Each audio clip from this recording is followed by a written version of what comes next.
Have you ever wondered what life was really like for our ancestors in the Stone Age? We often see them portrayed as simple, grunting cavemen. But what if I told you that their world was far more complex, vibrant, and surprisingly relatable than you've ever imagined?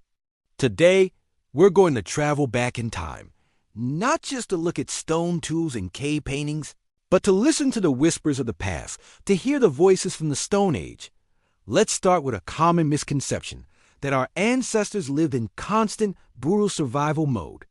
While life was undoubtedly tough, it wasn't a non-stop battle against saber-toothed tigers. Archaeological evidence suggests that Stone Age people had something we all crave: leisure time. After a successful hunt or a good day of gathering, they had time to relax, to socialize, and most importantly, to create, and create they did. Think about the incredible cave paintings in places like Lascaux in France or Altamira in Spain. These weren't just random doodles. They are sophisticated works of art, deep within dark, almost inaccessible caves. Why? Scholars believe these were sacred spaces, a prehistoric version of a cathedral.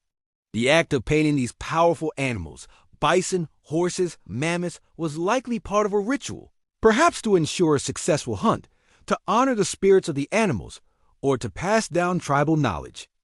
Imagine a shaman, their voice echoing in the flickering torchlight, telling the story of the great hunt as they painted. That was a voice from the Stone Age, a voice of reverence and hope. But art wasn't just on cave walls. They crafted intricate jewelry from shells, teeth, and ivory beads.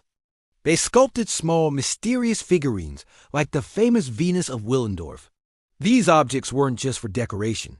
They were symbols of identity, status, or spiritual belief. A necklace wasn't just a necklace. It was a story, a connection to your clan, a piece of your soul worn for all to see. Each carved line and polished bead whispers a tale of personal expression and community. Now, let's talk about community. No one survived the Stone Age alone. They lived in close-knit groups, sharing resources, raising children together, and protecting one another. The campfire wasn't just for warmth and cooking. It was the heart of the community. It was their living room, their television, their internet. Around the crackling flames, they shared stories of the day's events, planned for the future, and passed down legends from generation to generation. It was here that language evolved, not just as a tool for communication, but as a way to build bonds, to teach, to comfort, and to dream. Imagine the laughter, the arguments, the lullabies sung to children. These are the sounds of a Stone Age family. They also cared for each other in profound ways. We found skeletons of individuals who had debilitating injuries or illnesses, but lived for years afterward. One famous example is the Old Man of Shanidar, a Neanderthal who was partially blind, had a withered arm, and walked with a limp. He couldn't have survived without the constant care of his group. This is a powerful voice from the past, a voice of compassion and empathy, showing us that looking after the vulnerable is one of humanity's oldest instincts. So, the next time you think of the Stone Age, don't just picture a lone hunter with a spear. Picture a vibrant community.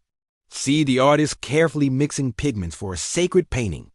Hear the storyteller captivating an audience around a blazing fire.